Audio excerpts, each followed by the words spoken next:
The richest countries in the world are the countries that have the most suicide, anxiety, depression, and physical pain. The more we have a good life, right? Lots of food, lots of fun stuff, lots of medicines to protect us from, illness and pain. We've clearly reached some kind of tipping point. We're now essentially more miserable than ever. And the question is why?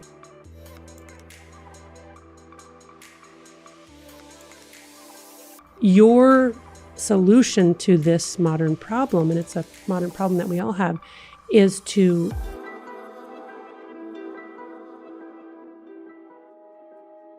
one of the most findings in neuroscience in the last 100 years is that pleasure and pain are co-located, by which I mean that the same parts of the brain that process pleasure also process pain, and they work like opposite sides of the balance. So when we do something that's pleasurable or reinforcing or rewarding, that balance tips to the side of pleasure. When we experience something painful, like cutting our finger, it tips to the side of pain. But one of the overarching rules governing this balance is that it wants to remain level. It doesn't want to be tipped for very long, either to pleasure or pain. And the brain will work very hard to restore a level balance, or what neuroscientists call homeostasis. It's really a biological imperative, not just in our own physiologic symptoms, but in the universe, to go to homeostasis. And that any deviation from neutrality is actually a form of stress.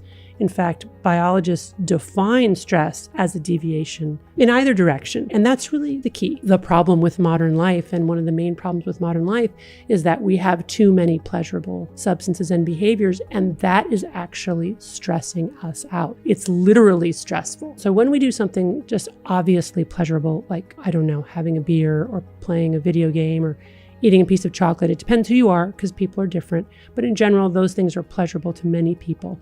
What we do is we get a little tilt to the pleasure side, and we get the release of dopamine in our brain's reward pathway, which is this evolutionarily, phylogenetically conserved, very, very old part of the brain that's been unchanged in our brains for just millennia, and is also identical in other species, all the way down to the lizard, which is why it's sometimes called the lizard brain. Our evolution meant that we've piled a whole bunch of other layers on top, but that part is exactly the same as it's always been. And it's the part that gets us, again, to approach pleasure and avoid pain. But here's really the key. The way that the brain restores a level balance or homeostasis after this deviation to the pleasure side is to not just bring it level again, but tilt it an equal and opposite amount to the side of pain. And that's called the opponent process reaction. And I sort of think of that as these little gremlins that represent neuroadaptation, hopping on the pain side of the balance, but they like it on the balance, so they stay on until it's tipped an equal and opposite amount.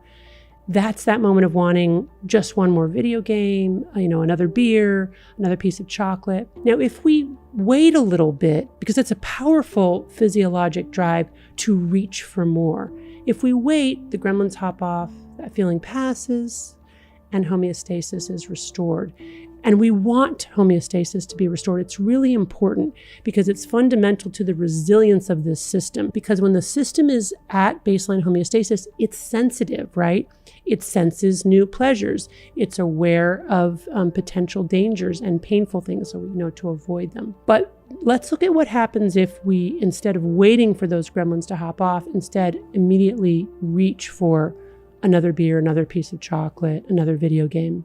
Another major rule of this balance is that with repeated exposure to the same or similar stimuli, that initial response gets weaker and shorter in duration, and the after response gets stronger and longer. So I think of that as sort of an Arnold Schwarzenegger type gremlin hopping on the pain side to bring it balanced again. So we need stronger gremlins, right? And essentially what's happening in the brain, by the way, with those neuroadaptation gremlins is that we're down-regulating our own dopamine transmission.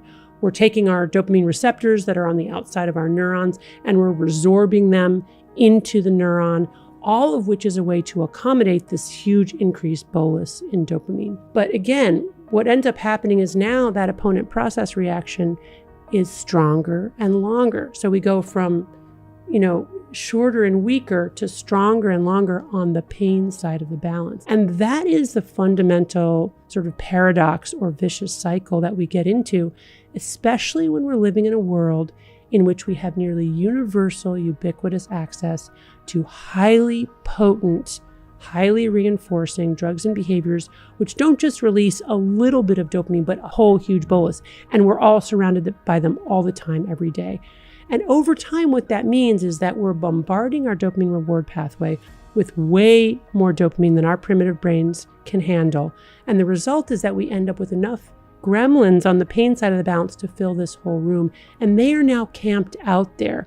And that's called allostasis. So we've gone from homeostasis to allostasis. And allostasis is where our body has to accommodate and work very, very hard to try to restore homeostasis. And if it's unable to do that using the normal mechanisms, it essentially changes our set point. So now we've got those gremlins camped out there. They're not leaving. Even when we wait a while, they're camped out there. Our balance, it's easier to tip it to the side of pain, and it's really, really hard now to experience pleasure. And when we're not using, we're in a state of anxiety, universal symptoms of withdrawal from any addictive substance, anxiety, irritability, insomnia, dysphoria, and craving for our drug. This is the fundamental problem. If you look at rates of depression and anxiety all over the world today, they are going up, skyrocketing. Suicide rates too. Also physical pain. The richest countries in the world are the countries that have the most suicide, anxiety, depression, and physical pain. And this is by many different measures, many different survey measures, many different types of studies. So clearly we have something very strange going on here, where the more we have of the kinds of ideal things that we think would make a good life, right? Lots of food, lots of fun stuff, lots of medicines to protect us from illness and pain. We've clearly reached some kind of tipping point. We're now essentially more miserable than ever. And the question is why? And I do think that the pleasure-pain balance explains that. Because our primitive brains were not wired for an easy, hyper-convenient world, we are suffering as a result of all of this access to these feel-good things. The first thing that we need to do is to cut out all of these feel-good substances and behaviors, at least for long enough for essentially dopamine fasting, right? And whatever your source of dopamine is, to cut it out for long enough. Now, in my clinical experience, in my practice, because I have patients who come in seeking help for anxiety, depression, insomnia, and the first thing that I will typically do is to have them cut out their feel-good drugs and behaviors. We are hardwired to approach pleasure and avoid pain, and that's really at the heart of our dopamine reward system. Dopamine is not just about the reward, it's also about the wanting and the motivation, and it's relative dopamine, so it's whether our dopamine is above or below tonic baseline that really is at the heart of this motivational cycle.